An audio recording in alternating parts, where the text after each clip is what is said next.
வணக்கம். நான் உங்கள் ஜெயா. இன்றைக்கி நம்ம இந்த வீடியோவில் வசுதேந்திரா எழுதின த அன்பேலட்டபிள் ஆஃப்ரிங் இந்த கதையுடைய சம்மரியை பார்க்கலாம் வாங்க. இந்த கதையை மொழிபெயர்த்தவர் ராஷ்மி டெல்டர். பேலட்டபிள்னால் நமக்கு விரும்பின ஒரு சுவை. இது சாதாரணமாக நம்ம உணவு சம்மந்தப்பட்ட விஷயங்களுக்கு தான் பேலட்டபிள்னு சொல்வோம். அன்பேலட்டபிள்னால் நமக்கு பிடிக்காத சுவைன்னு அர்த்தம். ஆஃபரிங்னால் நம்ம ஒரு விஷயத்தை கொடுக்குறது. இப்போ கடவுளுக்கெலாம் நம்ம கொடுக்கக்கூடிய அந்த காணிக்கையெல்லாம் நம்ம ஆஃபரிங்னு சொல்வோம், இல்லை படையலை ஆஃபரிங்னு சொல்வோம். இந்த கதையை எழுதின வசுதரா ஒரு பிரபலமான கன்னட எழுத்தாளர். இது அவர் எழுதின ஷார்ட் ஸ்டோரி கலெக்ஷனான மோகன சுவாமியிலேருந்து எடுத்த ஒரு சாப்டர் இது. இதில் தனிமையில் இருக்கக்கூடிய ஒரு அர்பன் மேன் அவர் எப்படி இந்த சமுதாயத்தோடைய ஒரு அழுத்தத்தால் அவர் சில விஷயங்கள் அவருக்கு மனசுக்கு பிடிக்காத இல்லை பிடித்தம் இல்லாத இல்லை பொருந்தாத விஷயங்களை செய்ய வேண்டியிருக்காருன்ருக்கு. இதில் ரெண்டு குறிப்பீடுகள் வருது. ஒன்று பாரம்பரியமாக நம்ம என்ன சொல்லுவோம், இந்த வயசு வந்தோடனே திருமணம் ஆகலையா அப்படின்ற மாதிரி இருக்கும். சீக்கிரம் திருமணம் ஆகட்டும்னு சொல்லிட்டு ஆசீர்வாதம் பண்ணுவோம். அவங்களுக்கு அதில் விருப்பமாக இருக்கா இல்லையான்றதை பற்றி நம்ம யோசிக்க மாட்டோம். அந்த ஒரு விஷயத்தும் போது வாய மூடின்னு இருக்கிறது காரணம் சமுதாயம் ஏதாவது சொல்லிடுமோன்ற ஒரு எண்ணம் தான். அடுத்தது அவருக்கு தேவையே படாத ஒரு ஆடம்பரமான ஒரு வீடை வாங்குறது தான் இதில் வருது.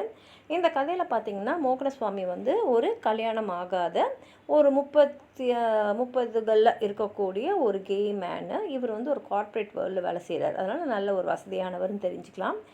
அவருக்கு எப்படின்னா அவருடைய நண்பர்கள் ஒரு கூட்டமாக இருந்தாங்க. ஆனால் ஒருத்தராக திருமணம் பண்ணி பண்ணி பண்ணி போக போக அவங்கவுங்க வாழ்க்கையில் அவங்க போக ஆரம்பிச்சிட்டாங்க. இவர் அப்போது அந்த நண்பர்களுடைய எண்ணிக்கை குறைய குறைய குறைய கிட்டத்தட்ட தனிமையான ஒரு வாழ்க்கைக்கு தள்ளப்படுறாரு. இப்போ அவருக்கு வெளிநாட்டில் போய் அவருடைய வேலையை சம்மந்தமாக போக வேண்டியது இருக்குது. அதனால் அவருடைய நெருங்கிய நண்பனான குருராஜா எல்லாருக்குமே ஒரு ஃபேர்வெல் டின்னர் மாதிரி வைக்கிறாரு.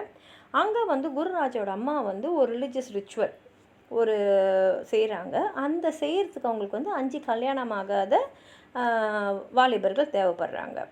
ஆனால் அந்த பூஜை பண்ணும்போது 4 பேர் மட்டும்தான் வந்திருக்காங்க. அதனால் அவங்க என்ன பண்ணுறாங்கன்னா, மோகனசுவாமிக்கும் திருமணம் ஆகலை இல்லையா, அதனால் நீ 5ஆவது ஆளாக இருன்னு சொல்லிட்டு அந்த பூஜையை செய்யும் போது என்ன பண்ணிடுறாங்கன்னா, சீக்கிரமாக உனக்கு கல்யாணம் ஆகட்டும் அப்படின்னு ஆசீர்வாதம் பண்ணுறாங்க.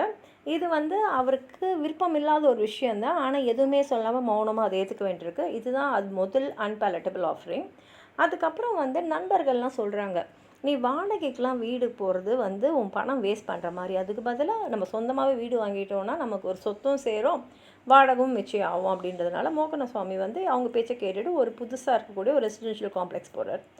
அங்கே பார்த்தா ஒரு காம்ப்ளெக்ஸும் நல்ல பெரிய கூட்டமாக, அதாவது குடும்பத்தோடு எல்லாமே இருக்காங்க. அப்பா அம்மா குழந்தைங்க அந்த மாதிரிலாம் இருக்காங்க. அந்த மாதிரி போகும்போது அங்கே ஒரு வீட்டிலனா என்னென்னலாம் பொருள் இருக்கணும் அப்படின்ற பேச்செல்லாம் வருது. ஆனால் இவருக்கு அதெல்லாம் சம்மந்தமே இல்லை. ஏன்னா இவருடைய பொருட்கள்னு பார்த்திங்கன்னா சின்ன கபோர்டில் போகிற அளவுக்கு தான். ஏன்னா இவர் தனி ஆள், இவருக்கு நிறைய விஷயங்கள் பொருட்கள் தேவையே இல்லை. ஆனாலும் என்ன பண்ணுறாருன்னா, ஒரு வீடு இருக்கணும், அந்த வீட்டில் இதெல்லாம் இருக்கணும் அப்படி இப்படின்னு சொன்னதில் இவர் சட்டுன்னு, அதாவது ரொம்ப சீக்கிரமாகவே சரின்னு சொல்லிவிட்டு இவங்க எல்லாம் சொன்ன காரணத்துக்காக இவருக்கு தேவையே படாத அவ்வளோ பெரிய வீட்டை காசு கொடுத்து வாங்கிடுறாரு. இப்போ இது இவரோட 2வது அன்பேலட்டபிள் ஆஃபரிங். இவருக்கு விருப்பம் இல்லை, தேவையும் இல்லை அவ்வளோ பெருசு. ஆனால் சமுதாய நெருக்கடியில் ஒரு வீடுன்னு இருக்கணும், உனக்குன்னு இருந்தால் அது இப்படி தான் இருக்கணும் அப்படின்னு சொன்னதுனால அவர் அதை ஏற்றுக்கிறதையும் காட்டுறாங்க. அதுக்கப்புறம் அவர் முடிவு பண்ணிடுறாரு, இதுக்கு நான் கிரகப்பிரவேசம்லாம் பண்ண போகிறதில்ல. ஏன்னா நான் சந்தோஷமாக விருப்பப்பட்டு எனக்கு தேவைன்னு நினச்சி வாங்கியிருந்தேன்னா விருப்பமாக செய்யலாம். இது என் மேலே மற்றவங்கெல்லாம் சொன்ன திணிப்பை ஏற்றுக்கிட்டு நான் செஞ்சது. அதனால் இது கிரகப்பிரவேசம்லாம் பண்ணி கொண்டாடுற அளவுக்கு ஒன்றுமே இல்லைன்னு. இந்த கதை மூலமாக நம்ம தெரிஞ்சுக்கிறது என்னென்னா, சமுதாயத்தோட ஒரு சில அழுத்தங்களால் நமக்கு விருப்பம் இல்லாதது, நமக்கு தேவையில்லாதது, இல்லை நமக்கு பொருந்தாதது கூட நம்ம எப்படி ஏற்றுக்க வேண்டியது இருக்குது அப்படின்றது தான் இந்த கதை மூலமாக அவர் சொல்லியிருக்காரு. உங்களுக்கு ஏதாவது சொல்லணும்னு நினச்சிங்கன்னா கீழே இருக்கிற கமெண்ட் பாக்ஸில் எழுதுங்க. இந்த வீடியோ லைக் பண்ணுங்கள், உங்கள் ஃப்ரெண்ட்ஸோடு ஷேர் பண்ணுங்கள். சப்ஸ்கிரைப் பண்ணாதவங்களாம் ப்ளீஸ் சப்ஸ்கிரைப் பண்ணி சப்போர்ட் பண்ணுங்கள். நன்றி.